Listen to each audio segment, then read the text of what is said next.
Hey, everybody, it's Bax. Hey, listen, I want to thank the folks at Canna Provisions. Canna Provisions is sponsoring today's Baxi's Musical Podcast.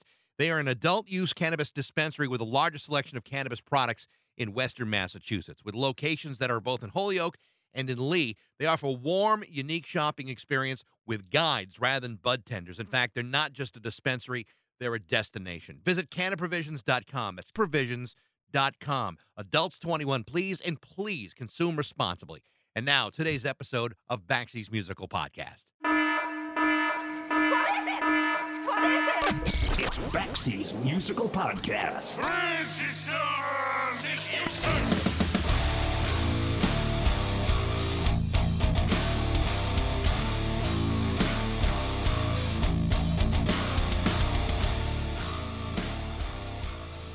Despite popular opinion, some of the greatest music in the world doesn't come from here in the United States, nor does it come from the UK. Occasionally, it comes from the other side of the world, and no, I'm not just talking about Australia, although there's loads of great stuff that came from there too.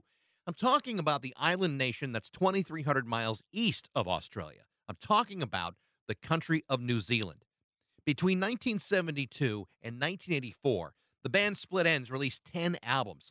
The first few were a strange but interesting combination of wild visuals and the artistic vision of its co-founders, Tim Finn, Phil Judd, and Michael Chun. The second phase of their career came after Chun and Judd left the band and were replaced by Tim's 19-year-old brother, Neil. Together, Tim and Neil Finn would crank out some of the biggest hits of their career, including their 1980 international hit from their album True Colors, I Got You. From there, Split Enz released a number of tremendous albums that included some of the best pop songs of the early 80s. Songs like Hard Act to Follow, Message to My Girl, 6 Months in a Leaky Boat, History Never Repeats, off albums like Time and Tide, Waiata, Conflicting Emotions. And while Neil would go on to further success with Crowded House, Tim Finn has enjoyed a successful career on his own, and at one point joined his brother as a member of Crowded House as well. Today, Tim Finn and former Split Enz keyboard player Eddie Rayner have released a new album called Shades and Echoes under the name The Forenzics. The album includes Split Enz drummer Noel Crombie, but also some unbelievable guitar work from Phil Manzanera from Roxy Music, who produced the band's second album, Second Thoughts, in 1976. This is my conversation with former Split Enz singer-songwriter Tim Finn from The Forenzics on Baxi's Musical Podcast.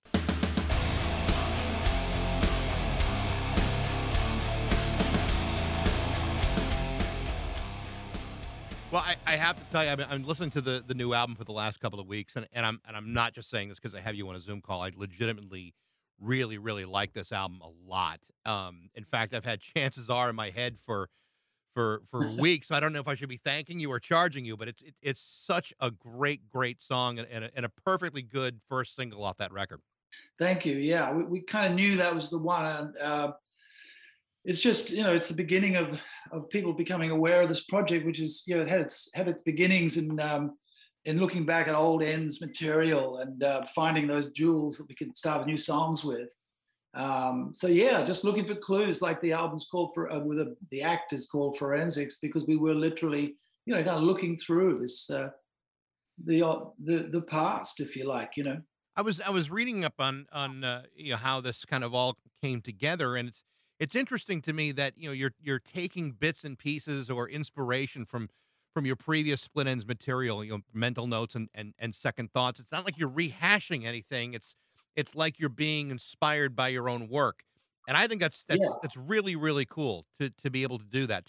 Tell me about the process of going back, listening to these older records, and then trying to set them in a more modern tone. Yeah, well, it started with the song we've called Walking, and it was, basically 47 years ago, we were in a studio in London. Phil Manzanera was producing an album for Split Enz, which we ended up calling Second Thoughts. We'd already recorded an album in Australia called Mental Notes, and we felt that we sort of hadn't really done justice to some of the material. So we were really excited to be in London, a really good studio, Basing Street Studios. Bob Marley was recording Exodus down in the basement. It was a pretty amazing time. And in walked Brian Eno one day, and at that point he was, an ex-band member from Roxy Music, and had yet to become the Brian Eno that he became over the next few decades. But at the same time, he was an interesting character, and he commented on one section of this song. He really liked it, and there was a subtle implication that we should develop that section. And he was moving into minimalism, I guess, and we were just basically maximalists through and through. So to us, it was great to have like 17 different sections and call it a song, a different attitude. But it stayed in the back of my mind. And I guess because he became such a figure, so important in music, that kind of reinforced this little memory kind of really back. I wasn't thinking about it that much, but it at the same time, it never went away. So I said to Eddie, you know what, like, let's do this. Let's look at that section and write a new song with it. And so Eddie kind of looped it and sculpted a sort of an arrangement for it. And then I took the original lyrics and cut and pasted them in all different areas. And it felt so fresh to us and so exciting. We just kind of went from there. And that was actually the only song where I reused old lyrics. Everything else was like new lyrics, but definitely new melodies, as that one was too, over just little fragments of Spedens, these little jewels. And then we branched out and did a whole lot of other stuff as well that was based on jams that Eddie had collected and edited over the years. And so with his band, Double Life. So yeah, I mean, it became a writing exercise. Almost like a trick that we played on ourselves to start writing new songs. I was reading the production notes, and Eddie talks about how jamming together and improvising really did spark a lot of creativity with you guys. Is that something that you had ever done before, to do it in that way, or is this like a totally new approach for you? For me, it's a new approach. It's common enough these days, especially when you get teams of writers like 7, 8, 9 people writing a track, that somebody will create a bed, a beat or a bass line or a music bed, and then somebody else will write what do they call it, a top line, and then somebody else will, reprogram the drums, and on it goes, and they all become writers of that track. But I've always done it. I sit at the piano, play the guitar. I've worked with loops before, and I've worked with, accidental things I find in my old garage band or whatever. But this was new, yeah. And so Eddie would do all the production. I mean, my job was to write a melody, write lyrics, record that, send it back to him, and he would create those soundscapes around that. Occasionally, I would have maybe put in an extra part, or I might actually make an original loop. There's a song called Abandoned on the album where I looped mandolin. It was just like a mandolin intro to a split-end song. It always just sounded so evocative to me and atmospheric. And I just had to go at that. And, each song had its own kind of genesis, but essentially that is a new way of working for me, sure. It's kind of cool to hear Eddie being so involved in the ideas here, and also to see how he's kind of developed in production. I mean, a couple of years ago, or you re-released True Colors, and he had a lot to do with remixing that record. And then to have him a part of this project, I mean, it says a lot about his extraordinary talent. It really does. And I think he's underrated and undervalued generally. He is, to me, like when you think he came through the 70s, he joined Split Enz in 73, and he was one of the first people to start working with synthesizers and band formats and kind of orchestrating the music for Split Enz for many years, and and beyond. So people always talk about me and Neil because we were the songwriters, but behind that there was always a really considered and really beautiful, sophisticated orchestration, arrangement, and Eddie always had a lot to do with that. So I'm really glad to see him come into the frame now, and he's my co-writer on this project, and we hope to do more. And I have to tell you, Phil Manzanera's guitar work is absolutely stunning. I mean, it's unbelievable how good he sounds in some of these songs. I know, it's amazing. And we were just sending him files, and he'd be sending back files. And I mean, you mentioned the song "Chances Are." I mean, the guitar solo on that alone is worthy of attention. It's a beautiful solo, and you don't actually hear that many guitar solos anymore. So it's kind of nice to bring them back, and they're so melodic and effervescent like that, and full of life. There's nothing better. Last year, I did an interview with Hugh Padgham, and I mentioned Split Enz, in the interview, and he thanked me for mentioning you guys, and it's interesting because what he said about the band, and in particular you, was that there was some of the most joyful, enjoyable sessions of his entire career. And what he said was that you had this knack for building this great creative atmosphere in a way that he had never really seen before. I mean, this is a guy that's worked with, Genesis and the Police and, XTC and all these bands, but yet it's Split Ends, and in particular Tim Finn, that he is, has the warmest feelings and warmest regards for. So it was actually a remarkable compliment to you guys. That's so lovely to hear. Thank you for sharing that. I mean, that means a lot. Hugh is a great producer, a great friend. I mean, I just think of one song, as an example, would be Dirty Creature, which was on the Time and Tide album. And I had that riff on the piano, that kind of dug dug dug dug dug, that kind of bass line thing, but it was very unformed. And I had a couple of lines of lyrics, but Hugh really, really liked it. And he had us work it. And I think we ended up working on that track for about 3 days, which we had never done before, until we were just like playing it in our sleep. It was just going on and on. And finally he said, that's it. And, we came in and checked it out. I said, are you sure? I said, there's a few spots there where it's maybe a little shaky. This was the days when you could edit tracks on the multi-track, but it was a much more complex thing. And we didn't do a lot of that. So I was examining it and scrutinizing it bar by bar, almost in my head, and he was more or less saying, let it go, just wait. You'll and he was right, because once Eddie put his keyboards, once the parts began to layer up, that keyed me into lyrics. I finished the lyrics, some of the best I think I've written, if I could say that. And, that was all down to Hugh Padgham masterfully producing that song.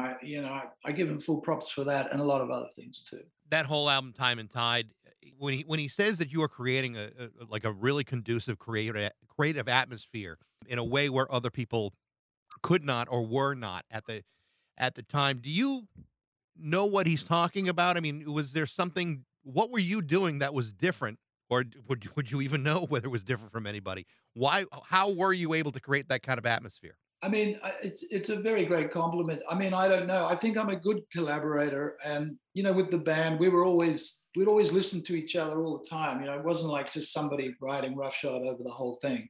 And so Hugh was teasing out the best in us, and we were giving each other space to create this track. Whereas I guess another person who had written a song might more or less be telling everyone what to do. And that was never the case with the band. And I've always been like that. So on the Forenzics project, I'm collaborating with Eddie, but also Noel is on there playing drums, percussion. It sounds like the house is falling down. There's just a couple of guys doing a bit of work out there. But yeah, and Phil Manzanero, as you've said, playing the guitar, and it's all just bring it in, and we can make something great out of this, rather than no, that's not what I hear. It's different strokes for different blokes, and that's the way I like to work. One of the things that was sent to me from the publicist, they gave me a link to this 10-part documentary series that was done on New Zealand radio, and it's a 10-hour long thing. I'm probably 4 hours into it, but what I absolutely love about it is you talking about the early days of Split Ends, and for for people that are not really aware of that part of your history. While the latter half may have been more accessible and maybe more traditional, those early days were very, very visual and very artistic. For some people, it was probably a little strange. What was the reaction to the band? Just the visuals, the dress, the hair. I mean, there was a lot going on in those first couple of years.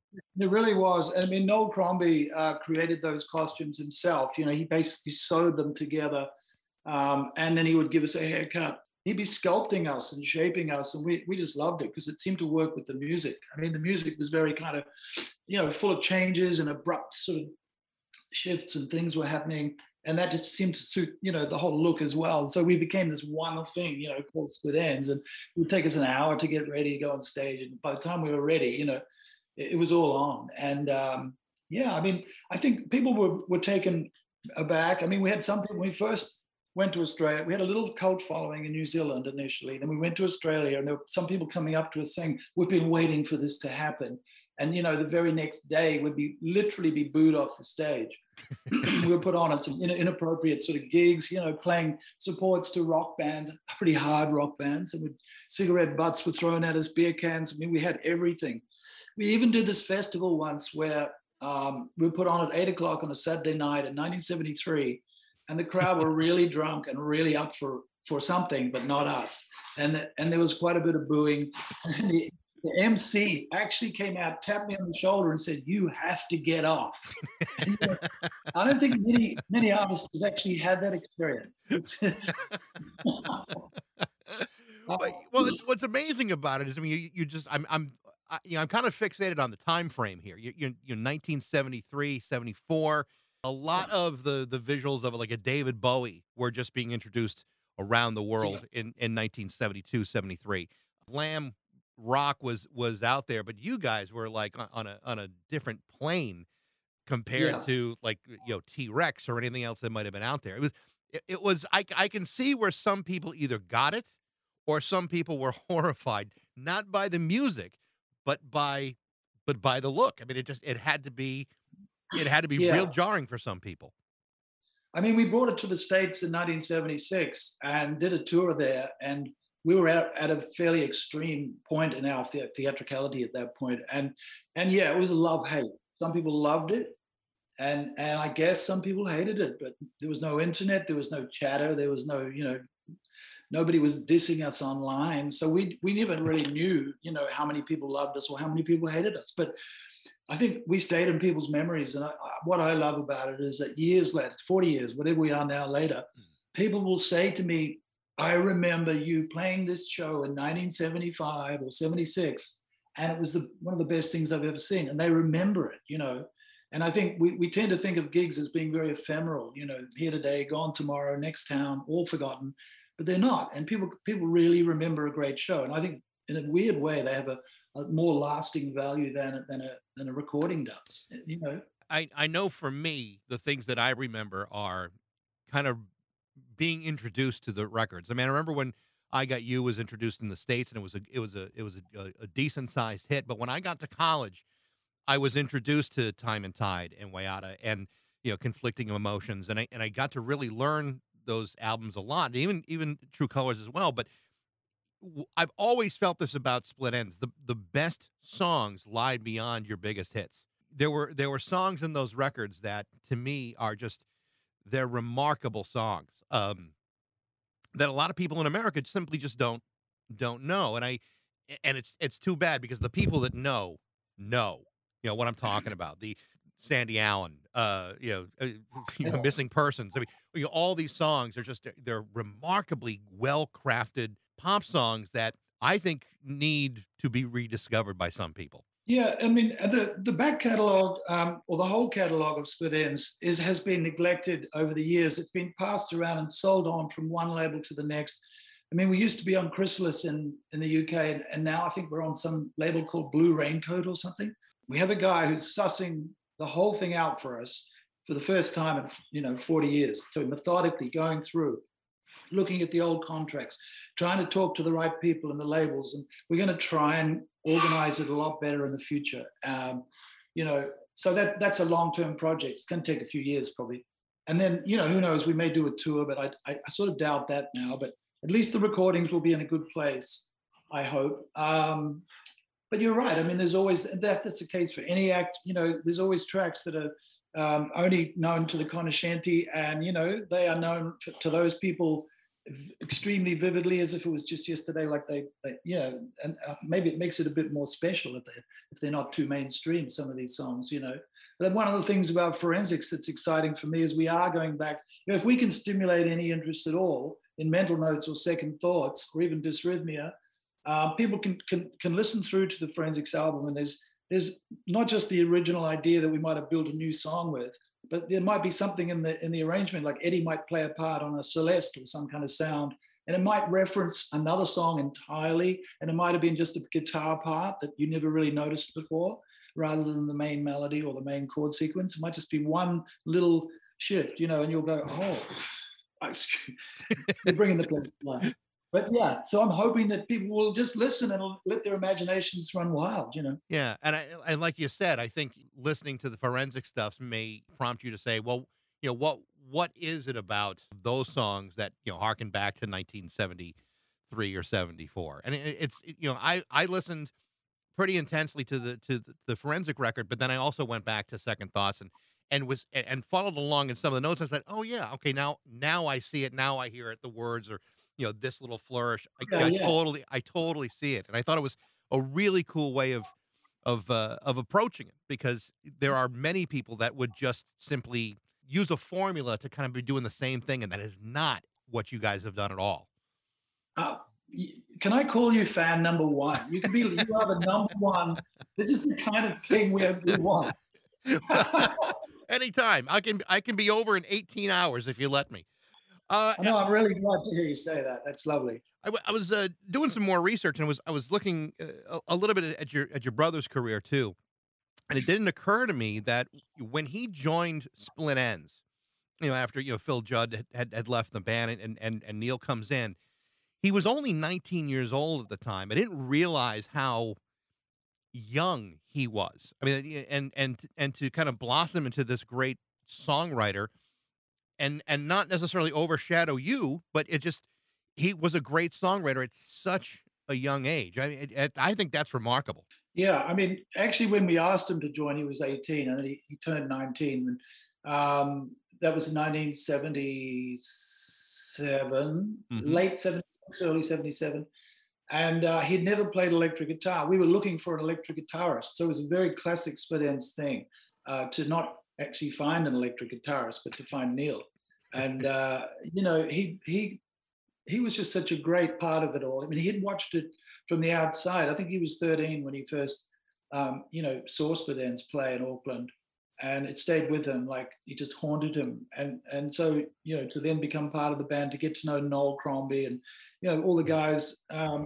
It must well. I know it meant a lot to Neil, and he was allowed to grow as a songwriter within that. He wasn't expected straight away, like, okay, where are your songs? It was just, can you play guitar, and sing? His great voice. So we had a great second singer, and then a guitarist who was rapidly learning to play in his own kind of way. And then suddenly the songwriting started to happen. And I think any band, you got to have two. You got to have two songwriters or two people that write songs together, and it creates that kind of thing that a band can grow from. I mean, it's not always the case, but I do think that a lot of the best bands, you got to have that thing. And we didn't even realize we had it until it kind of developed naturally.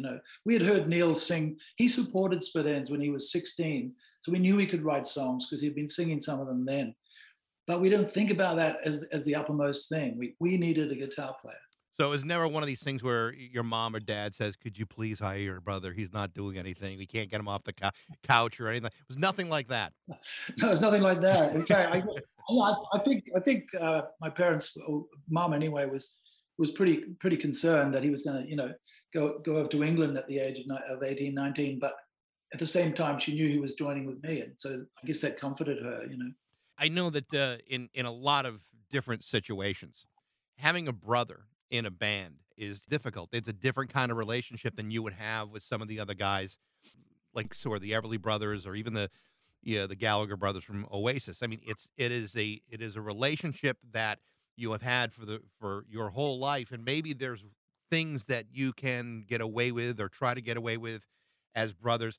I've never got the sense between you and Neil that your relationship together was quite that way. Like there was respect and love, and it remained through most of your whole career, not just Split Ends, but as you recorded together as the Finn brothers, or even in Crowded House. There seems to be a much healthier relationship. Yeah, I mean, I suppose the proof's in the pudding, and we've released a number of brothers records which we didn't need to make. I mean, we'd already worked together in Split Ends and in Crowded House on the Woodface album, and yet there was something that in us that wanted to work together as the Finn brothers and create music that way. We were a close family. I mean, he was 6 years younger than me, so there was really no rivalry. Like he was so much younger than me that it just wouldn't have entered our heads to be rivalrous. And of course, I had to then get used to the idea that he'd grown up and he was, a very successful songwriter in his own right. And so you adjust that relationship a little, but you still, nevertheless, I'll always be that much older than him. And, there's little psychological triggers that happen, I guess, for both of us, where there's something about that that's just, integral and ongoing.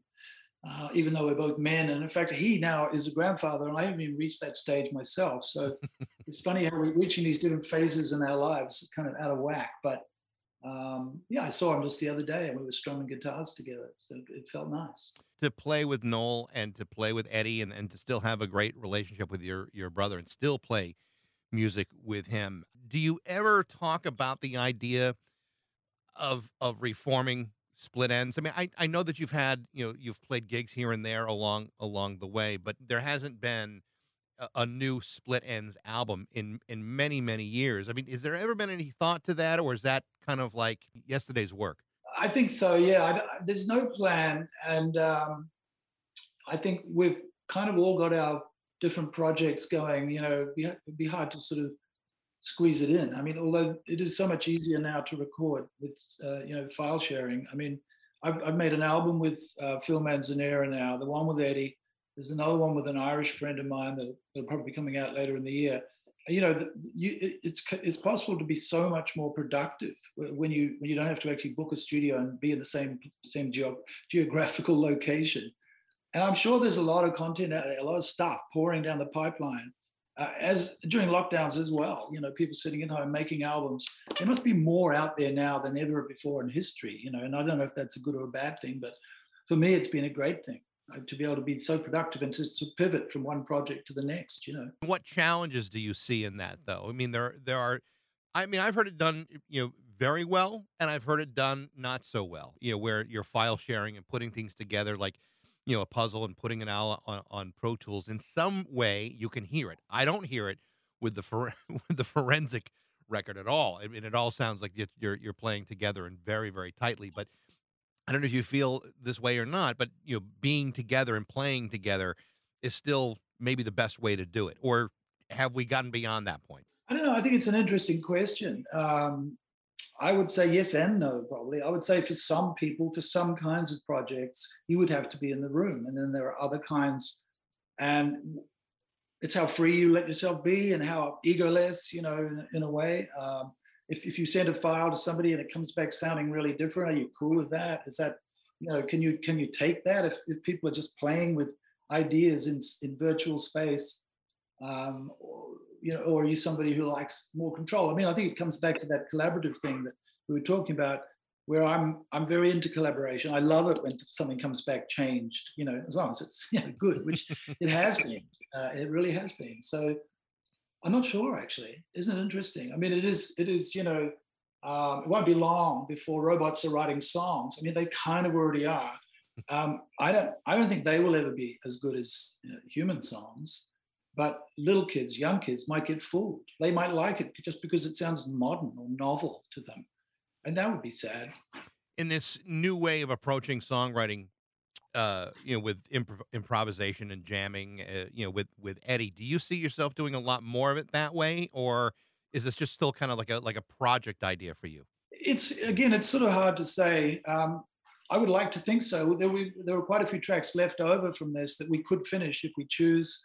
At the same time, I like doing music theatre these days. I've got a new musical opening in Melbourne in June. And I'm just hoping that COVID will allow that to happen, and I can go to Melbourne. And because I like the rehearsal stage of music theatre, where you're on the floor and you're trying things out, and you're changing things around, and everybody's having a great time if it's going well. Which in my case, my brief experience, it's gone really well. Probably because there's a director I like to work with, Simon Phillips, who's a New Zealander, and he co-writes lyrics with me and bounces ideas. It's just very creative. So I want to be in the physical space with those people, but for making music, it's actually really suits me at the moment. And maybe if I do end up doing something with Neil again, I think inevitably we'll want to be in the room. I was reading some of the notes of the new album, Shades and Echoes, that your kids are singing with you on at least one of these tracks. That has to be Yeah, so cool to have your kids, with you on that. it really is. I mean, there's our son Harper, our daughter Elliot, and Harper is now launching it into it himself as a songwriter. So yeah, just Neil's seen it with his two boys. I mean, just in the families, it doesn't get more pleasurable than that. Yeah. Both of my parents are therapists, so the idea of going to to going to work with with mom and dad That never happened, and probably for the best. Tim, I got to tell you, I'm so pleased to talk to you because I really truly have been a fan since 1980, and yeah, I know I'm your number one fan. And I don't mean this in a stalkerish way, but it's great to hear your voice again, your music again. I think the Forensic record is just wonderful, and like I said, chances are I think is maybe the best song I've heard in a long, long time. It's just it's in my head and it's unshakable. So thank you for that. Thank you. I really love to hear that. Obviously, I'll pass that on to Eddie. You please do, please do. I will. Yeah. Tim, it's a real pleasure to talk to you. Thank you so much for sticking it out despite all the problems with the technology tonight. So thank you. I know. I'm really glad we got there. I've enjoyed it. Great. I have. Thank you, Tim. Thank you. The name of the new Forensics album with Tim Finn is called Shades and Echoes, and it's now available wherever you find music. Thanks again for listening. I hope you enjoyed it. Today's podcast brought to you by Canna Provisions in Holyoke and Lee, Massachusetts. Check them out at cannaprovisions.com. I hope you liked the show. If you did, feel free to share it, like it, review it, tell all your friends. You can reach me at bax@rock102.com. I'd love to hear what you think. Thanks again for listening to Baxi's Musical Podcast.